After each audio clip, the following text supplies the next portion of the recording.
Assalamualaikum warahmatullahi wabarakatuh. Perkenalkan, nama saya Anggi Mufidah TV dengan NIM 123002401. Pada kesempatan kali ini, saya akan menjelaskan tentang sistem kardiovaskular.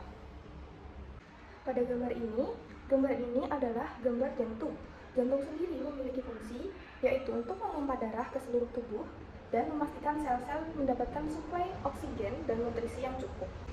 Pada bagian 1 ini ada bagian pulmonary tank, yaitu pembuluh darah besar yang membawa darah kotor dari ventricle ke arteri pulmonalis.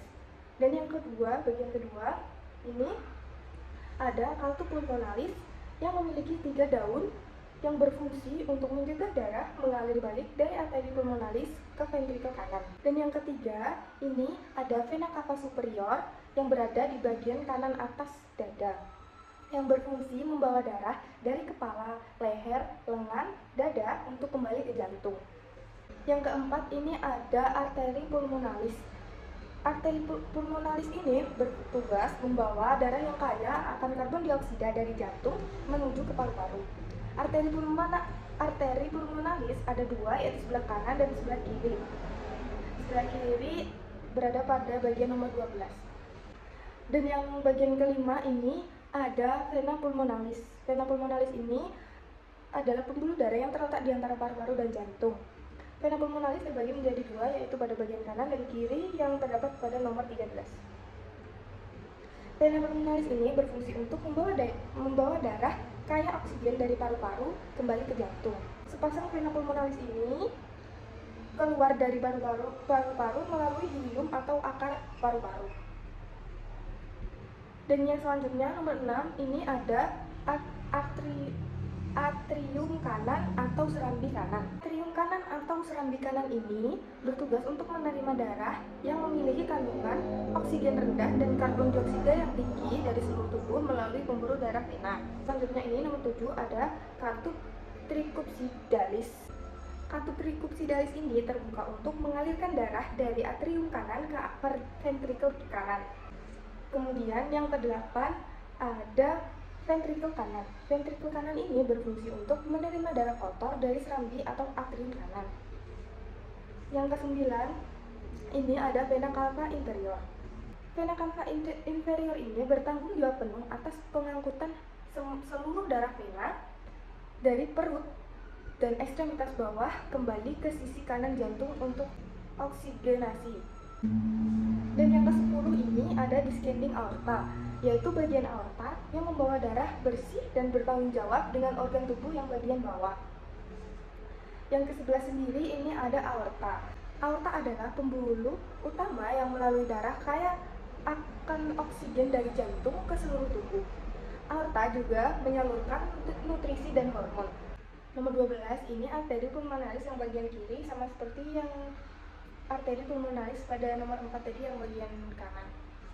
Dan nomor 13 ini adalah vena pulmonalis yang bagian kiri, sama seperti vena pulmonalis nomor 5 yang bagian kanan.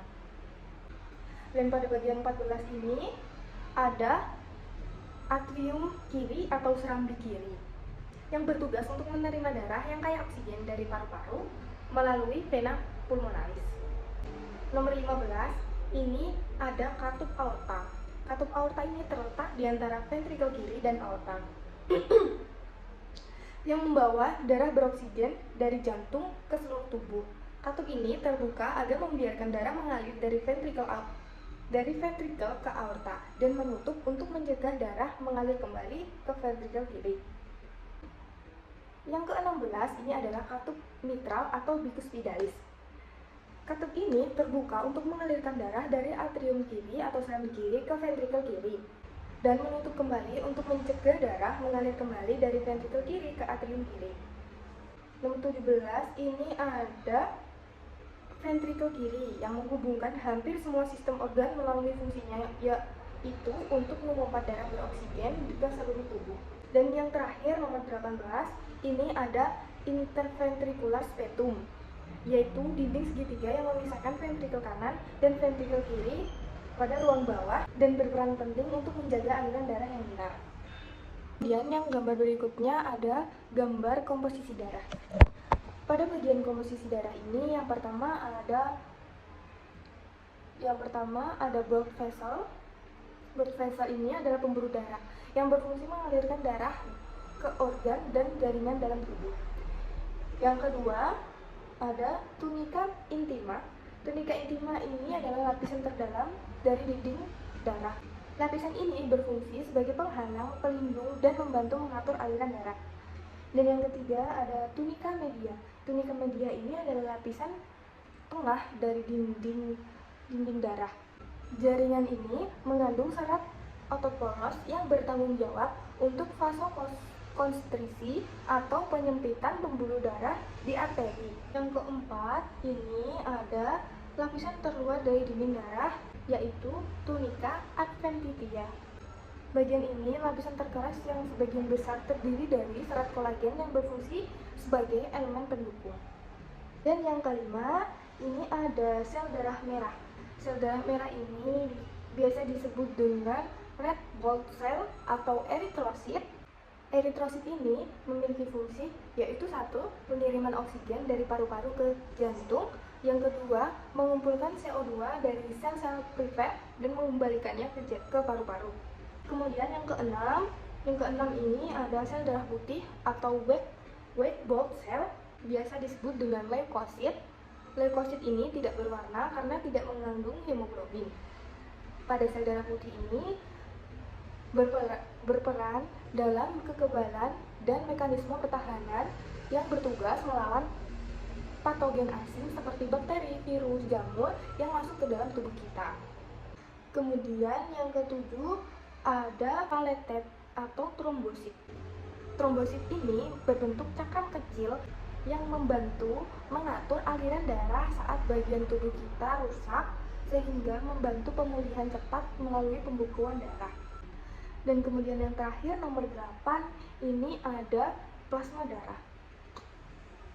Plasma darah ini adalah cairan berwarna kuning muda yang terdiri dari 91% air dan 9% zat padat seperti koagulan, protein plasma, elektrolit, dan imunoglobulin. Plasma darah ini memiliki fungsi yang vital, yaitu seperti pertahanan imun, pemeliharaan tekanan osmotik, keseimbangan asam dan basa, transportasi nutrisi, pengangkutan gas pernapasan, transportasi hormon, ekskresi, dan juga pengaturan suhu. Pada gambar selanjutnya adalah siklus peredaran darah. Sistem peredaran darah memiliki fungsi utama untuk mengedarkan oksigen dari paru-paru ke seluruh tubuh dan mengangkut karbon dioksida sebagai sisa aktivitas sel dari tubuh ke paru-paru untuk dibuang.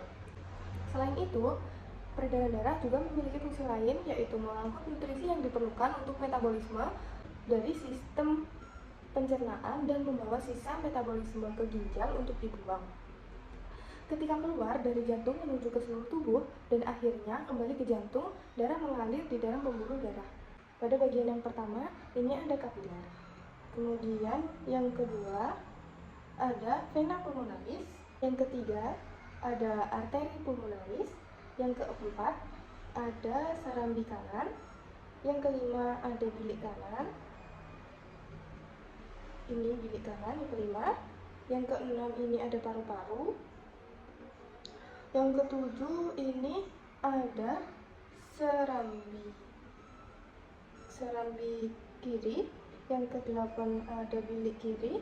Yang kesembilan ini adalah pembuluh darah aorta sampai ke arteri. Yang kesepuluh ini pembuluh darah vena. Dan yang ke-11 ini adalah kapiler. Setiap kali darah beredar, darah melewati jantung sebanyak 2 kali, sehingga dinamakan peredaran darah ganda. Nah, pada peredaran darah ganda ini dibedakan menjadi 2, yaitu yang pertama peredaran darah ganda yang kecil. Peredaran darah ganda yang kecil ini beredar melalui bilik kanan jantung menuju ke paru-paru dan kembali ke jantung serambi kiri. Lalu, peredaran darah yang besar adalah peredaran darah dari bilik kiri jantung menuju seluruh tubuh, sehingga kemudian kembali ke serambi kanan jantung. Baik, mungkin itu saja yang dapat saya sampaikan. Apabila ada kurang dan lebihnya, saya mohon maaf. Semoga bermanfaat bagi teman-teman semua. Assalamualaikum warahmatullahi wabarakatuh.